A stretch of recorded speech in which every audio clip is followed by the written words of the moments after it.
Hello everyone, welcome. My name is Phoenix, and this is the Consumer's Guide to Filmmaking.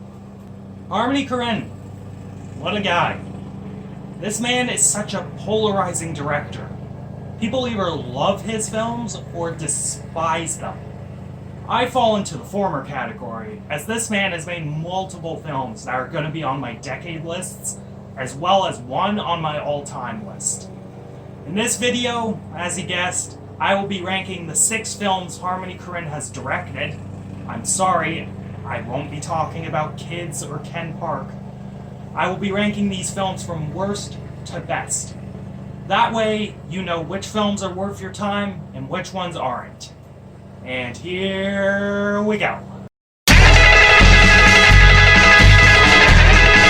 Yeah, for his worst film, I'm gonna have to go Mr. Lonely.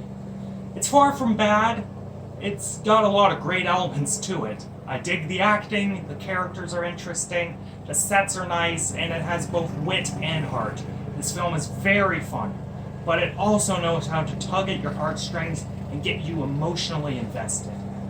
However, I feel that this film is very aimless. There are 2 plots happening in this film, but we spend like 75% of our time with the Impressionists and just not enough time with the convent, and the plots don't even connect at all. If Harmony Korine had just stuck to one plot and developed it to its fullest potential, I think this film would be much better. Plus, the cinematography was just nauseating at times. The camera wouldn't stay still during conversations, and there were all these weird zooms and movements that made it just unbearable to watch sometimes. Sure, some of the shot composition and editing was stunning and quite unique and interesting, but there were moments during the film where I just got a giant headache and wanted to vomit. Yeah, like, see it if you want, but this is far from his best work. Yes, I know, you get your pitchforks out. I'm just gonna speak first. I really like this movie, don't get me wrong. James Franco is fucking fantastic in this movie, and the cinematography is just goddamn great. The robbery scene in the restaurant was so well executed and so unique. Plus, all the Disney girls that led this film give probably the best performances of their careers. The film is big budget and accessible, but it still retains what makes this director so great. However, I did feel the movie meandered in areas and got kinda dull. Plus, there was a moment where the special effects didn't look all that great. But this film is still worth a watch despite my low ranking of it in this list. Moving on. Now we're getting into that real shit. Gummo is such a ballsy and subversive film. The use of shitty movie cameras and purely diegetic sound. The only music in the film is from like the radios and stuff they use. It captured the life of an impoverished community in such a realistic way. However, much like Mr. Lonely, the film was unfocused, though it wasn't as big of a problem as it was in Mr. Lonely. The film follows multiple characters, and it never spends enough time with them each or connects their stories that much. If Korine had just picked one of these characters to focus on, or make sure just everyone is connected in a super meaningful way, I would have been more in love. Despite that, this is still one of his better works. This is Harmony Korine's best Normie movie, if you can call any of his movies Normie.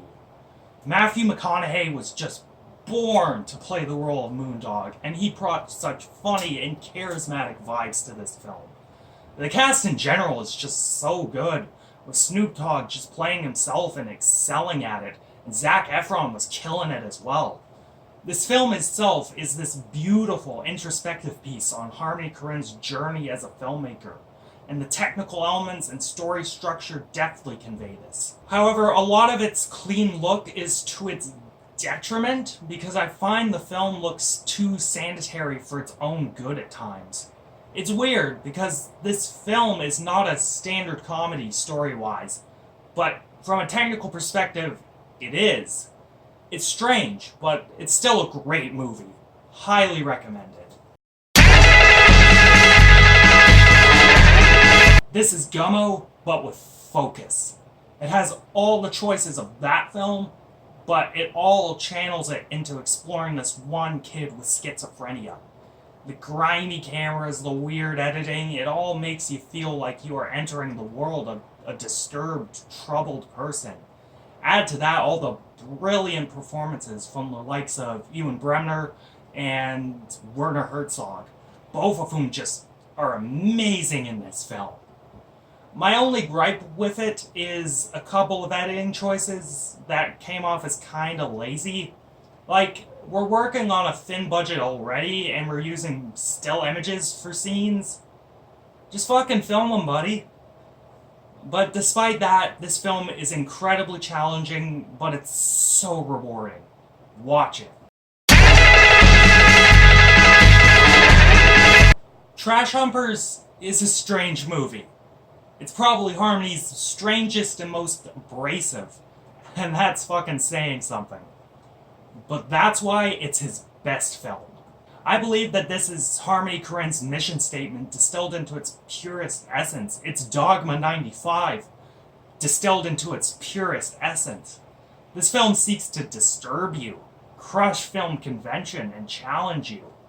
The film is rather structureless, and it is both funny and downright creepy. But beneath all of that, there is a very interesting narrative arc, and it is very well acted. And when I revisit the film, not only made the score for it change, but I will most definitely have a better grasp of its story. It's a hard film to talk about, but I love it because it's so hard to talk about. This is Harmony Korine's weird, funny, and dirty masterpiece. It's not for everyone, but for those who walk a little on the weird side with their movies, you don't want to miss this film. Well, that's a wrap for this Worst to Best. Thank you for watching, and I have another one of these loaded up for next month. But after that one, don't expect another one for a long while. Stefan, take it away.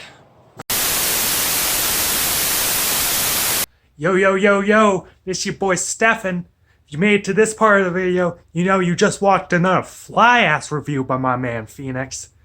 Smash that motherfucking like button. Leave a comment down below telling us what you thought of this. We know you liked it. And hit us up on social media. Share that shit. Pass that shit around. Yo, this your boy Stefan signing out. Peace!